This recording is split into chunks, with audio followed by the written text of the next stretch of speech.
এখন শীত শীত আসছে, এই সময় নদীর মাছ অনেক অনেক বেশি পাওয়া যায়। তো নদীর মাছ একটু গন্ধ গন্ধ লাগে, এইভাবে রান্না করলে কিন্তু কোনো রকম গন্ধ থাকবে না। তো এখানে আমি কিছুটা নদীর মাছ নিয়েছি, সেইগুলোই লেবুর রস আর জিরা আর মরিচ দিয়ে একসাথে মাখিয়ে রাখবো বেশ 5 থেকে 10 মিনিটের মতো। হ্যালো এভরিওয়ান, সবাই কেমন আছেন? আশা করি সবাই ভালো আছেন। প্রতিদিনের ন্যায় আজও একটা ছোট্ট রেসিপি নিয়ে চলে আসলাম। যদি রেসিপি ভালো লাগে লাইক দিয়ে পাশে থাকবেন।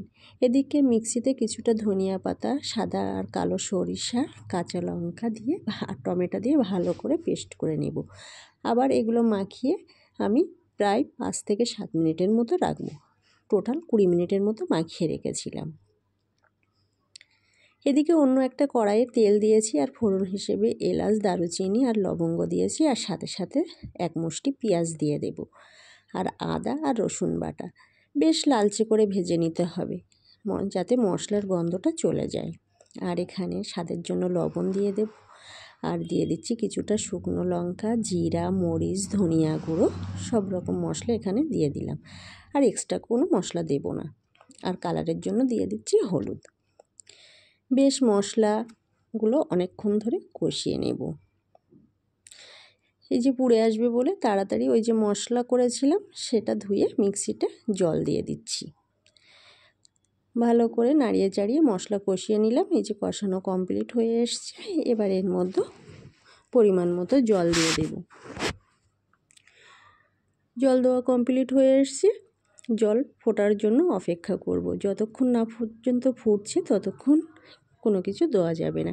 এই যে ফুটে উঠেছে, এবার একটা বেগুন আমি অল্প পাতলা পাতলা করে কেটে নিয়েছি, কেটে এর ভিতরে দিয়ে দিলাম। আর ওই যে আগে থেকে ম্যারিনেট করে যে মাছ রেখেছিলাম সেই কাঁচা মাছ, বেগুন একসাথে দিয়ে বেশ ঢাকা দিয়ে আমি 10 থেকে 15 মিনিটের মতো রান্না করেছিলাম। ঝোল যখন কমে আসবে, এই যে আমি মশলাগুলো দিয়ে দিচ্ছি আর এখানে একটা ঢাকা দিয়ে দেব। হ্যালো এভরিওয়ান, আবারও বলছি, যদি রেসিপি ভালো লাগে লাইক দিয়ে পাশে থাকবেন, আর কে কোথা থেকে দেখছেন অবশ্যই কমেন্টে জানাবেন। শেয়ার করে রাখলে পরবর্তীতে দেখে রান্না করবেন, আর খুব টেস্ট হয় কিন্তু এই রান্নাটা। এই যে ঢাকা তুলে এবার একটু ধনিয়া পাতা কুচিয়ে আবার এখানে দিয়ে দেব, আর একটু নাড়িয়ে নিলাম। যে যেমন ঝোল খাবেন সেই হিসেবে রাখবেন। এখানে বেশি ঝোল রাখা যাবে না, গামাকো গামাকো করে নামিয়ে নেব আমি। আর নামানোর 2 থেকে 3 মিনিট আগে ধনিয়া পাতা দিয়ে দিচ্ছি। সবাইকে ধন্যবাদ এতক্ষণ আমার সাথে থাকার জন্য, রেসিপি দেখার জন্য।